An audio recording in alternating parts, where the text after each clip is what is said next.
नमस्कार, बहुत स्वागत है आपका महारू राजस्थान में। मैं हूं आपके साथ श्रुति श्रीवास्तव। सबसे पहले बात धौलपुर से बड़ी खबर की करते। प्रयागराज महाकुंभ में 28 जनवरी को हुई भगदड़ के दौरान धौलपुर जिले के एक 60 वर्षीय बुजुर्ग की मौत हो गई। गुरुवार को जब परिजनों को इस घटना की जानकारी मिली तो परिवार में मातम पसर गया। प्रयागराज पुलिस ने शव का पोस्टमार्टम करवाकर परिजनों को सौंप दिया। शव जिले के कौलारी थाना क्षेत्र के निधेरा खुर्द गांव से एक ही परिवार के 5 लोग 27 जनवरी को प्रयागराज महाकुंभ में स्नान के लिए रवाना हुए थे। इनमें 60 वर्षीय किशन लोधा भी शामिल थे। 28 जनवरी की रात करीब 1:30 बजे जब पूरा परिवार संगम पर स्नान करने जा रहा था तभी भारी भीड़ के कारण भगदड़ मच गई। भगदड़ के दौरान परिवार के अन्य सदस्य तो मिल गए, लेकिन किशन लोधा का कोई सुराग नहीं लगा। 29 जनवरी को परिजनों ने खोया पाया केंद्र पर काफी तलाश की, लेकिन सफलता नहीं मिली। गुरुवार को 30 जनवरी को जब परिवार के सदस्य प्रयागराज के शवगृह पहुंचे तो वहां किशन लोधा की डेड बॉडी देखकर उनके होश उड़ गए। प्रयागराज पुलिस ने परिवारजनों की मौजूदगी में शव का पोस्टमार्टम कराया है और डेड बॉडी परिजनों को सौंपी है।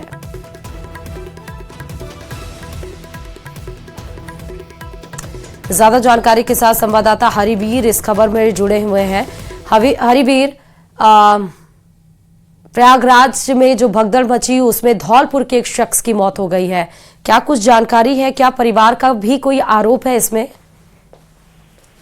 जी बिल्कुल, मैं बताना चाहूंगा, ये जो 60 वर्षीय जो बुजुर्ग है उसकी प्रयागराज में जो भगदड़ मची थी महाकुंभ में, उसमें 28 तारीख को जो भगदड़ मची थी उसमें मौत हो गई है। ये जो धौलपुर से 27 जनवरी को ये 5 लोग थे एक ही परिवार के, वो कुंभ नहाने के लिए निकले थे और ये 28 जनवरी को वहां पहुंच गए और रात के समय में ये संगम पर जा रहे थे नहाने के लिए सभी। तो उसी समय उनको पता चली कि भगदड़ मच गई है। तो भगदड़ में ये सभी जो लोग थे वो इधर उधर एक दूसरे से बिछड़ गए। उसके बाद में कुछ लोग थे वो तो आपस में मिल गए, लेकिन ये 60 वर्षीय जो बुजुर्ग था वो इनको नहीं मिला। तो उसको बहुत कोशिश की ढूंढने की, लेकिन नहीं मिल पाया। उनको पता चली कि प्रयागराज जो अस्पताल है वहां पर कुछ लोग जो जिनकी डेथ हुई है उनकी जो डेड बॉडी है वो रखी है। तो वो वहां पर पहुंचे और उनको वहां डेड बॉडी मिल गई। तो उसके बाद में पोस्टमार्टम कराया प्रयागराज पुलिस ने और उनको देर रात को उनको सौंप दी है। और कुछ आज यहाँ पर धौलपुर में जो डेड बॉडी है जो परिजन लेकर यहाँ पहुंचेंगे उसका अंतिम संस्कार किया जाएगा।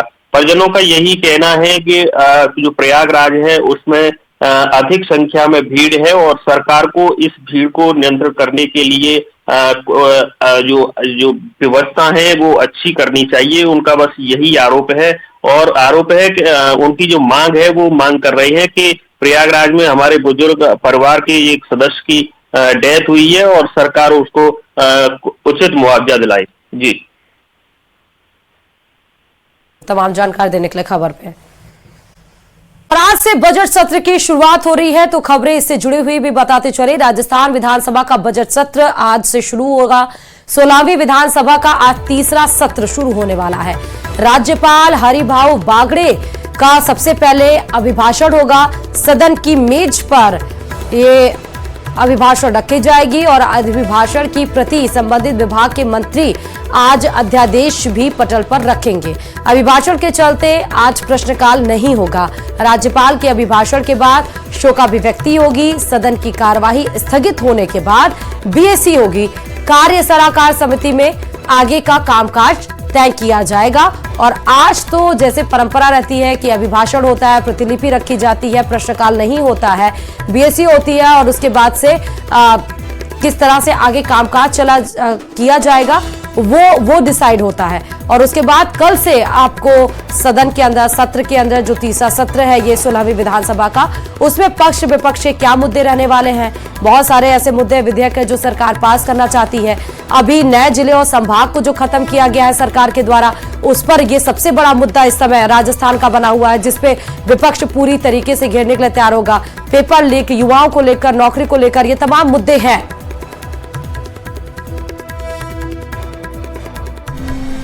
रील बनाने के लिए कुंभ में बीजेपी के नेता जा रहे हैं। डोटासरा जी की टिप्पणी पर मैं क्या बात कहूं, उनको इस तरह का फोबिया हो गया है बजट सत्र से पहले नेताओं में जुबानी जंग। आज यहां पर राजस्थान के अंदर 12 महीने से कोई किसी तरीके का काम नहीं हो रहा है। लोगों को रोजगार उपलब्ध करवाने के काम कर रहे हैं, मुद्रास्फीति को कंट्रोल करने का काम किया। राजेंद्र राठौड़ के बयान पर डोटासरा का पलटवार। अभी उनको नहीं बोलना चाहिए, उनके दिन अच्छे नहीं हैं, नहीं बोलना चाहिए। मैं नहीं बोलूंगा, मेरे बड़े भाई हैं। डोटासरा जी की टिप्पणी पर मैं क्या बात कहूं, उनको इस तरह का फोबिया हो गया है। मंत्री जवाहर सिंह बेढ़म का टीकाराम जूली पर निशाना। मुंह में राम और बगल में छुरी की जो एक कहावत है, अगर वो कहीं चरितार्थ होती है तो बीजेपी के द्वारा चरितार्थ की जा रही है। टीकाराम जी खुद ही मुद्दा है, क्या करेंगे। विधानसभा सत्र से पहले सत्ता पक्ष और विपक्ष में जमकर बयानबाजी हो रही है। नेता एक दूसरे के वारों पर पलटवार कर रहे हैं। विपक्ष अलग अलग मुद्दों के सहारे सत्ता पक्ष को घेर रहा है। ऐसे में नेताओं के तेवरों में साफ है, विधानसभा में विपक्ष सरकार को घेरने की रणनीति बना चुका है, जिसका असर सत्र के दौरान साफ दिखेंगे। कांग्रेस पीसीसी चीफ गोविंद सिंह डोटासरा एक तरफ कुंभ में भगदड़ के लिए बीजेपी नेताओं को जिम्मेदार ठहराते दिखे, वहीं राजेंद्र राठौड़ के फोबिया वाले बयान पर भी पलटवार किया। रील बनाने के लिए कुंभ में बीजेपी के नेता जा रहे हैं, भगदड़ मच रही है, वहां पर सरकारें व्यवस्थाएं नहीं कर पा रही हैं, लोगों की मौत हो रही है, जान गंवानी पड़ रही है। हम सबके लिए गर्व का विषय है महाकुंभ, लेकिन व्यवस्थाएं करना सरकार का काम है। और ये जो वीआईपी प्रोटोकॉल मंत्री, मुख्यमंत्री बार बार जा करके रीलें बना रहे हैं, इससे वहां पर अव्यवस्थाएं हो रही हैं। अभी उनको नहीं बोलना चाहिए, उनके दिन अच्छे नहीं हैं, नहीं बोलना चाहिए। मैं नहीं बोलूंगा, मेरे बड़े भाई हैं। हमने राजस्थान की विधानसभा में उनसे जो पार्लियामेंट्री जो उनकी कला है उसको हमने सीखने का प्रयास किया है। उनकी विचारधारा तो हम नहीं अपना सकते, लेकिन काफी कुछ अच्छाइयां भी हैं, लेकिन अभी उनके दिन ठीक नहीं है। उनको मैं सलाह दूंगा कि अभी तलवार को म्यान में ही रखें तो उनके लिए ठीक है। अब गोविंद सिंह डोटासरा हमलावर थे तो टीकाराम जूली कहां पीछे रहने वाले थे। उन्होंने भी अलग अलग मुद्दों पर सरकार को घेरा। क्या गरीब के लिए, दलित के लिए, शोषित के लिए, पीड़ित के लिए, महिलाओं के लिए सरकारों ने कोई निर्णय लिए हैं, या कि सिर्फ धर्म और जाति की राजनीति करके सत्ता पे आसीन हो गए और रोजाना जनता पे टैक्स लगाकर, गुमराह कर कर, बयानबाजी कर कर अपने जो नीति है उनको ही स्थापित करना चाह रहे हैं। विपक्ष सत्ता पर विपक्ष मुद्दा विहीन होने का आरोप लगा रहा है। ऐसे में डिप्टी सीएम प्रेमचंद बैरवा और गृह राज्य मंत्री ने कांग्रेस के आरोपों का जवाब दिया। अच्छी तैयारी है सरकार की, बजट सत्र की बहुत अच्छी तैयारियां हैं और निश्चित रूप से हर चीज का जवाब है। ऐसा है जो अभी ये 10-11 महीने 13 महीने हो गए माननीय यशस्वी मुख्यमंत्री जी के नेतृत्व में सरकार जो कितने आयाम छुए, निश्चित रूप से आगे भी माननीय भजनलाल जी शर्मा के नेतृत्व में राजस्थान विकास की ओर बढ़ेगा। टीकाराम जूली साहब को पता नहीं है कि उनकी सरकार में देश का 18% साइबर क्राइम था हमारे क्षेत्र में, उसको हमने 1 साल के अंदर अंदर में 4% से नीचे ला दिया है। टीकाराम जी को पता नहीं है कि उनके राज में गोतस्करी की घटनाएं सरेआम होती थी और उनके ही जनप्रतिनिधि उनको गोतस्करों को संरक्षण देते थे, जिसको हम घटाते घटाते जीरो के कगार पर ले आए। शुक्रवार से विधानसभा का बजट सत्र शुरू हो रहा है। सरकार की कोशिश है कि सत्ता पक्ष और विपक्ष आपसी सहयोग से सत्र को चलाएंगे और जनता से जुड़े प्रस्तावों को पास कराया जाएगा। लेकिन नेताओं के ये तेवर साफ इशारा कर रहे हैं कि विधानसभा में विपक्ष सरकार को घेरने की तो सत्ता पक्ष पलटवार की मुद्रा में रहेगी। Bureau report, news 18 Rajasthan. और चलिए टोंक से बड़ी खबर आपको बताते चले। समरावता थप्पड़कांड और उपद्रव मामला है टोंक से जुड़ा हुआ, जहां संभागीय आयुक्त महेश शर्मा आज उनियारा दौरे पर रहेंगे। समरावता मामले की प्रशासनिक जांच कर रहे हैं संभागीय आयुक्त और इसीलिए आज उनियारा दौरे पर रहने वाले हैं। उनियारा एसडीएम कार्यालय में संभागीय आयुक्त आज सुनवाई भी करेंगे कि क्या कुछ मसला उस दिन घटा था और समरावता मामले से जुड़े लोग शपथ पत्र पेश कर अपने बयान भी दर्ज करा सकते हैं।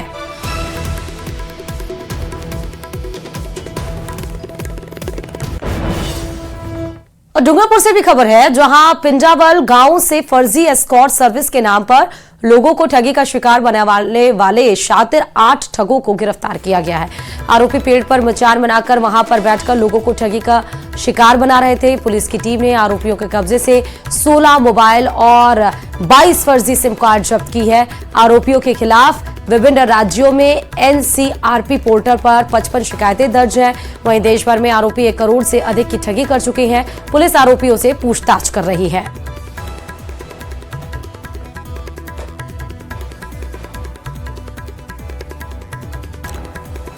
गांव के समीप खेतों में मचान बनाकर पेड़ के ऊपर देश के आम नागरिकों के साथ ठगी करते हुए 8 व्यक्तियों के पाए जाने पर विधि सम्मत गिरफ्तार किया गया है। पुलिस थाना साबला पर प्रकरण दर्ज कर अनुसंधान किया जा रहा है। खबर पाली से है, जहां एसीबी की टीम ने पाली में जीएसटी इंस्पेक्टर को रिश्वत लेते रंगे हाथों गिरफ्तार किया है। एसीबी की टीम ने आरोपी जीएसटी इंस्पेक्टर को ट्रैप कर 4000 रुपए रिश्वत लेते रंगे हाथों गिरफ्तार कर लिया है। एसीबी की जानकारी के अनुसार परिवादी ने एसीबी से शिकायत की थी, जिसमें कहा गया था कि फर्म के कागजात की वेरिफिकेशन और पेनाल्टी से बचाने के एवज में उससे सीजीएसटी इंस्पेक्टर नरेंद्र सिंह रिश्वत की मांग कर रहा है। इसके लिए उसे बार बार परेशान किया जा रहा है और इस शिकायत के बाद एसीबी की टीम ने इसका सत्यापन किया।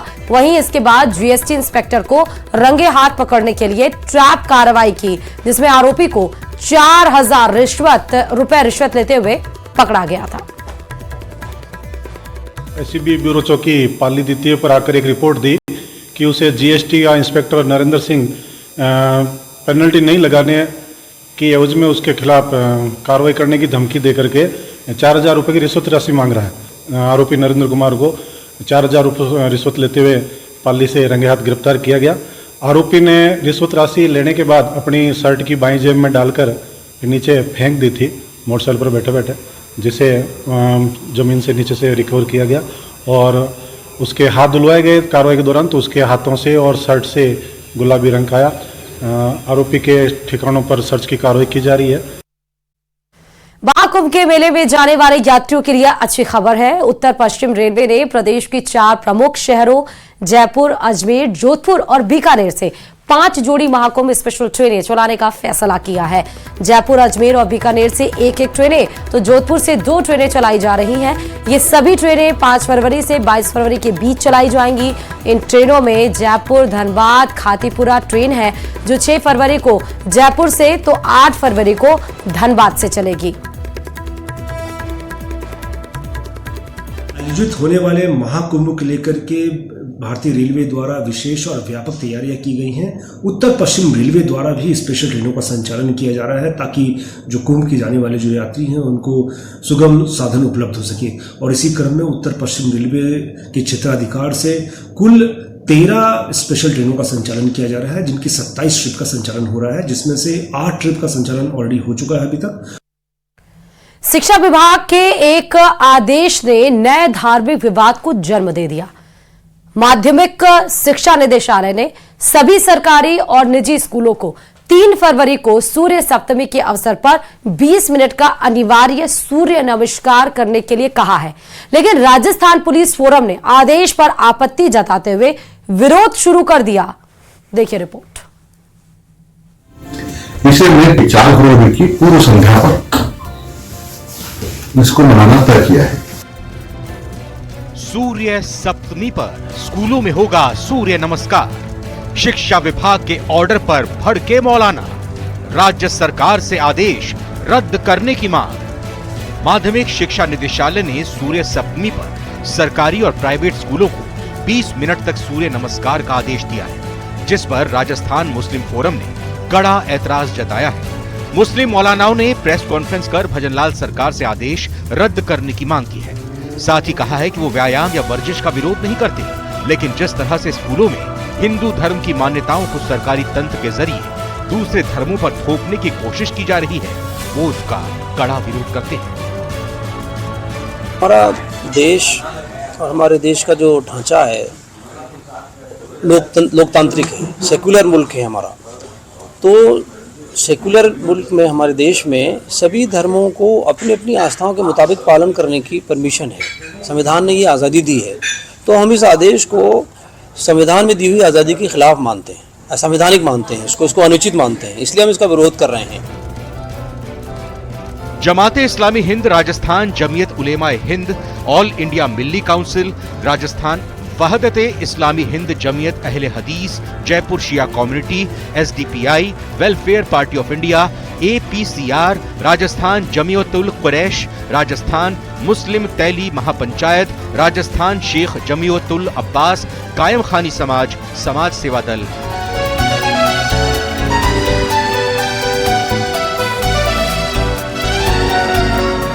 पूर्व शिक्षा और कांग्रेस प्रदेश अध्यक्ष गोविंद सिंह डोटासरा ने सरकार पर निशाना साधा और कहा कि शिक्षा मंत्री शिक्षा की बात नहीं करते, बल्कि हिंदू मुस्लिम कर ध्यान भटकाने की कोशिश करते हैं। इसलिए हमने 4 फरवरी की पूर्व संध्या पर इसको मनाना तय किया है। और इसमें हमने विद्यालय में अध्ययनरत सभी बालक बालिकाएं, विद्यालय परिवार के और सदस्य, शिक्षक शिक्षिकाएं और अन्य भी मंत्रालय कर्मचारी सब होते हैं, उन सबको कहा है।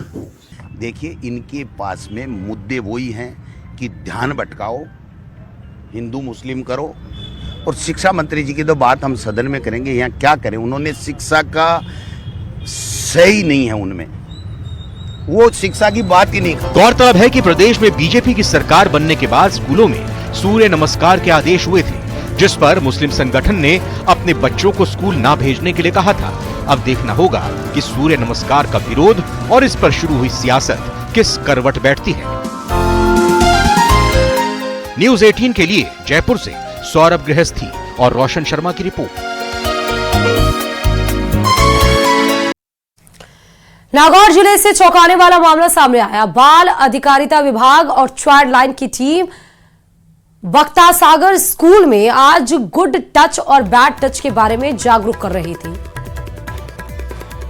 टीम ने बच्चों को जागरूक करते हुए कार्यशाला खत्म की। कार्यशाला खत्म होते ही एक मासूम बच्चा चाइल्ड लाइन टीम के पास पहुंचा और उसकी बहन के साथ होने वाली घटना बताई, जिसके बाद टीम ने बच्ची से बात की तो मामले का खुलासा हुआ। बच्ची ने बताया कि उसके घर पर ट्यूशन पढ़ाने आने वाला टीचर बच्ची के साथ यौन अपराध कर रहा था। टीम ने पुलिस अधिकारियों को मामले की जानकारी दी। पुलिस ने बच्ची का बयान दर्ज कर आरोपी टीचर की तलाश शुरू कर दी है। बाल श्रम जैसे बाल विवाह, ऐसे जो बच्चों से संबंधित जो अपराध होते हैं उसके बारे में बच्चों को हम अवेयरनेस कर रहे थे, और उसी के तहत हमने गुड टच बैड टच जो होता है उसके बारे में बच्चों को जानकारी दी। तो प्रोग्राम पूरा होने के बाद हमारे पास एक छोटी सी बच्ची आई थी रोते हुए, तो उसने अपनी आप बीती बताई कि मेरे घर पे कोई प्राइवेट टीचर आता है जो ट्यूशन कराता है और मेरे साथ ऐसी ऐसी कुछ गंदी हरकतें करता है। तो इस मामले को तुरंत हमने संबंधित CWC को और संबंधित पुलिस थाने को बताया, अवगत कराया, और आगे की कार्रवाई जो भी होगी वो CWC के निर्देशानुसार और थाने में जो भी कार्रवाई होती है वो बिल्कुल होगी।